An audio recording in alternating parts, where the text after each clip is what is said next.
students, how are you all? I hope all of you are doing really well. Today we will learn about compound interest. In the previous classes, we have seen that when money is borrowed, extra money is paid to the lender for the use of the borrowed money for a given period of a time at a given rate. The extra money paid is called interest. जब हम किसी से बोरो करते हैं कुछ time के लिए तो हम कुछ एक्स्ट्रा मनी उसे पे करते हैं. वो एक्स्ट्रा मनी आपका क्या होता है? इंटरेस्ट यानी कि ब्याज. When money is lent or borrowed on simple interest, interest is calculated every year. Simple interest पे जब हम बोरो करते हैं तो हर साल आपका इंटरेस्ट कैलकुलेट होता है. द मनी बोरोड और lent is called the principal. जो मनी हम बोरो करते हैं या लेंट करते हैं that is principal. And the sum of the principal and the interest is called the amount. The rate at which interest is calculated is called the rate of interest per annum. If P is the principal, T is the time in year for which the principal is deposited or lent, and R is a percentage rate of interest charged or paid, as the case may be per annum, then the interest I is given by, interest का formula है P into T into R upon 100. और जो amount होता है A, उसे हम लिखते हैं, amount क्या होता है? Principal plus interest. While using the formula, following points should be kept in mind. A. Time should be in years. If time is in days, divide it by 365 to convert it into years. हमेशा याद रखिएगा time years में होना चाहिए. अगर days में है तो 365 से divide करेंगे. If time is in weeks, it is divided by 52 to change it into years.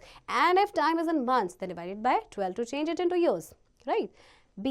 If specific dates are given, then to calculate time, generally the day of deposit is not taken into consideration, but day of withdrawal is. कभी specific dates दी जाती हैं तो generally जो day of deposit होता है उसे नहीं लिया जाता, बट हाँ जो डे ऑफ विड्रॉल है जिस दिन विड्रॉ किया गया उसको हम कंसिडर करेंगे. Okay, let's learn about a difference between simple and compound interest. We have learned about simple interest in our earlier classes and revised it here in the previous section of this chapter. We have learned how to calculate simple interest on a certain principal at a certain rate for a given period. SI is given by this formula. You know about this formula? Previous class में भी आपने पढ़ा है. Okay. In our daily life, the interest charged or paid is not a simple interest. Okay. The interest charged or paid by the banks, post offices, insurance corporations, or finance companies is not the simple interest. But compound interest is. देखिए जो interest आपका charge किया जाता है या पे किया जाता है बैंक के द्वारा, किसी भी इंश्योरेंस कॉर्पोरेशन के द्वारा या किसी भी फाइनेंस कंपनीज के द्वारा, वो सिंपल इंटरेस्ट नहीं होता बल्कि कंपाउंड इंटरेस्ट होता है. So in these cases the interest which is due after a certain period of time is reinvested to earn further interest. This means the amount after the first time period becomes the principal for the second time period. Okay, this process can be repeated for a number of time periods. The difference between the original principal and the amount at the end of the last time period is known as the compound interest on the original principal for that time period. The time period after which the interest is calculated to find the new principal is called the conversion period. अब क्या होता है देखिए, time period जो आपका interest जैसे calculate होता है नया प्रिंसिपल फाइंड करने के लिए उसे हम कहते हैं conversion period. Conversion period may differ in every case. It may be 1 year, half year or 6 months, 1 quarter or you may say 3 months or 1 month. तो ये आपका वेरी करता है हर केस में. 1 year का हो सकता है, हाफ ईयर का हो सकता है, हाफ ईयर यानी 6 months, क्वार्टर हो सकता है या आपका 1 month का हो सकता है. Okay, so in these cases we say that interest is calculated yearly, half yearly, quarterly or monthly respectively. Okay, so following examples will illustrate the difference between simple and compound interest as well as the method of calculating interest. तो चलिए example के through समझते हैं हम simple interest और compound interest में क्या difference है. ओके, सो अमाउंट जो हम कंपाउंड इंटरेस्ट से निकालते हैं उसका फॉर्मूला है this one and this is the formula for compound interest. Okay, जहाँ पे ए अमाउंट है, आर रेट है, P principal, N is time. Okay, example है compound calculate the compound interest on rupees 20,000. Okay, so principal is rupees 20,000. Time that is N is 2 years and rate is 10%. R is 10%. Okay, so rate आपका 10% हो गया 2 साल के लिए, but half year के लिए rate आपका कितना हो जाएगा? 2.5 years है ना, तो रेट आपका कितना हो जाएगा? 5%. ओके, बिकॉज हाफ रेट का हम हाफ कर देंगे क्योंकि आपका टाइम आधा हो गया. Okay, so formula is this, P1 plus R by 100. R1 हम लिखेंगे, ओके, जो है आपका 2 years, and 1 plus R2 upon 100 जो है आपका how much, 1 year.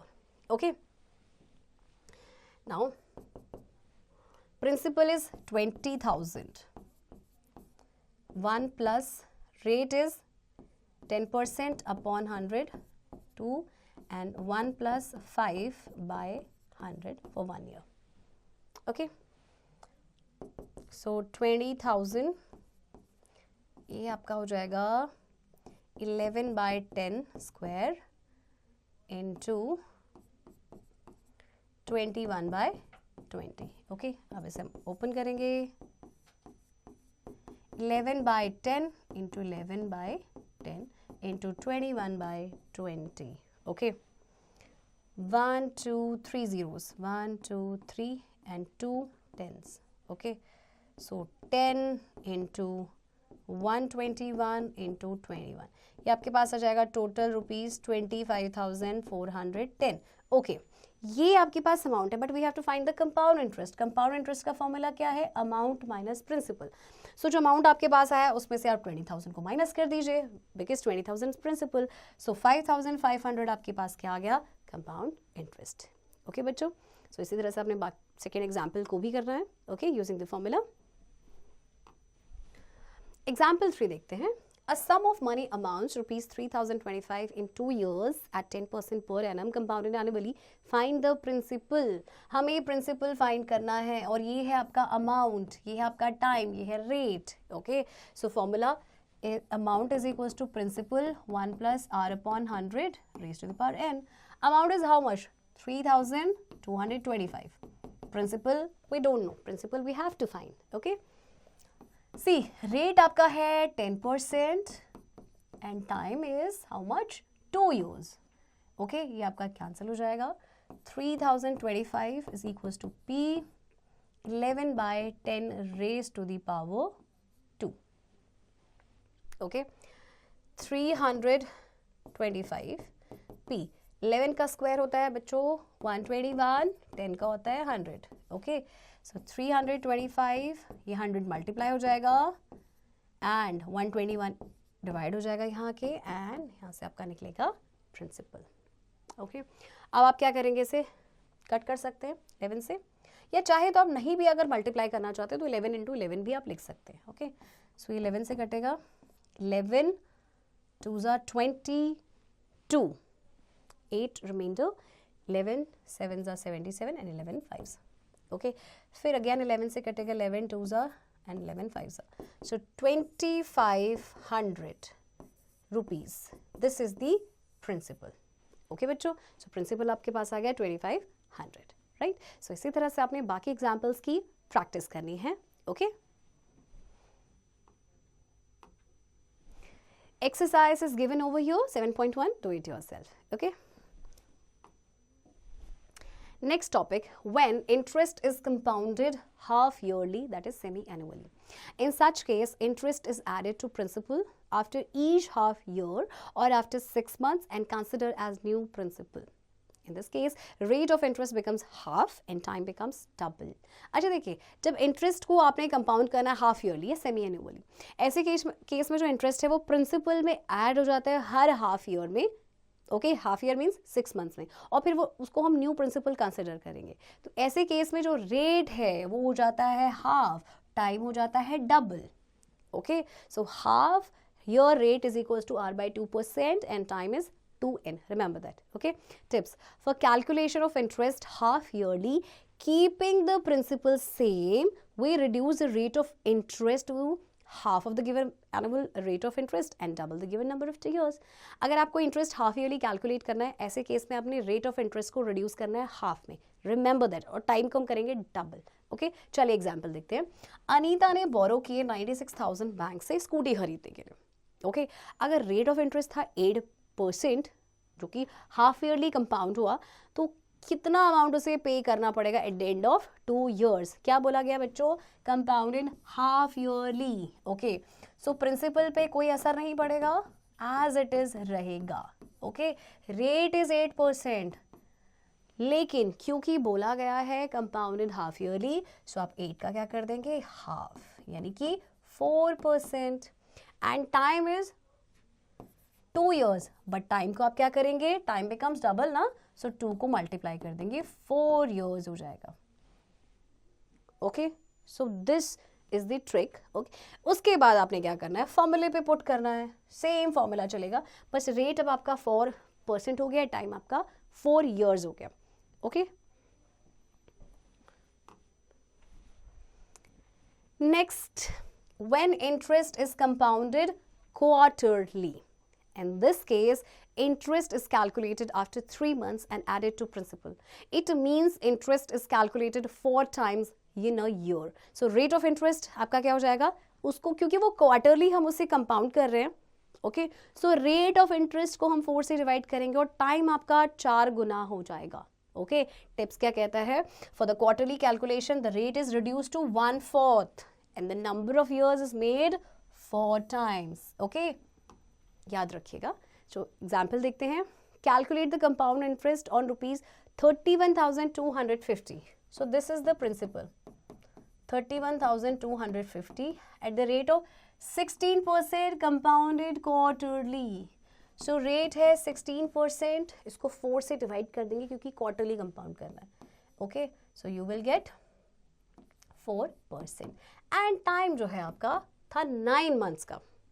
Okay, time आपका क्या हो जाएगा? 4 times हो जाएगा, राइट. सो आपका टाइम 9 months से वो कितना हो जाएगा? 9 को आप क्या करेंगे? मल्टीप्लाई करेंगे, 36 months आ गया. Okay, and 36 months is equals to 3 years, right. अब देखिए आपके पास प्रिंसिपल है this one, rate of interest is 4% and time is 3 years. Okay, फिर आपने फॉर्मूले पे पुट करने हैं सारी वैल्यूज, यहाँ से आपका अमाउंट आएगा, but you have to find the compound interest. Compound interest का फॉर्मूला क्या होता है? Amount minus principal. ओके बच्चों, so exercise 7.2 is given over here, do it yourself. Okay, बस याद रखिएगा कि क्या पूछा गया है? Compounded annually, compounded half yearly, compounded quarterly. Okay, now application of compound interest formula. There are some situations where we could use these formulas such as A. Value of an item if its price increases or decreases. B. Increase or decrease in population. C. The growth of a bacteria if the growth rate is no. Okay, so some important formulas are given over here. When an item is increasing, then the value of that item after certain period, अगर किसी की increase हो रही है, so formula आपके पास same है जो अभी तक हम यूज करें. But when an item is decreasing, तो फॉर्मूला आपके पास क्या हो जाएगा? देखिए, प्लस की जगह आपके पास माइनस आ जाएगा, बिकॉज वैल्यू जो उस आइटम की वो डिक्रीज हो रही है, राइट. एग्जाम्पल देखते हैं. प्रेजेंट वैल्यू एक बाइक की है 67,712. उसकी वैल्यू डिप्रिशिएट हो रही है, हर साल घट रही है 8% के रेट से. So we have to find the value by before 2 years. 2 साल पहले उसकी कितनी कीमत थी. ओके, सो हमें नहीं पता उसकी वैल्यू कितनी थी, तो हम लेट कर लेंगे x years, 2 साल पहले, बिकॉज ये this is the present value. Okay, so आपके पास प्रिंसिपल हो जाएगा x. फॉर्मूला पे आप पुट करेंगे, amount is equals to, which is amount आपका कितना है? देखिए, जो प्रेजेंट वैल्यू है ना आपकी 67,712. Okay, x 1. अब क्योंकि वैल्यू क्या हो रही है? डेप्रीशिएट, सो हम प्लस की जगह लगाएंगे minus. Rate is 8% and time is how much? 2 years. Okay, so 67,712 ये आपका कितना हो जाएगा? देखिए, 92/100 की पावर 2. ओके, देन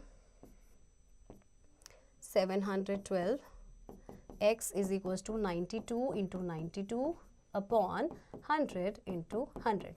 So यहाँ से x की वैल्यू आपको फाइंड आउट करनी है. 712 100 into 100 upon 92 into 92. Okay, and after calculation you will get this digit, that is 60,000, यानी 2 साल पहले उस बाइक की कीमत थी 80,000 और आज की डेट पे उसकी कीमत है 67,712, क्योंकि उसका जो प्राइस है वो लगातार डेप्रिशिएट हो रहा था. ओके, सो इसी तरह से आपने एग्जाम्पल 2 की भी प्रैक्टिस करनी है, right. Exercise is given over here, students. Do it yourself and also don't forget to memorize a formula. Simple सा एक formula है, बस आपको याद रखना है उसे. Okay, so keep doing practice of this chapter.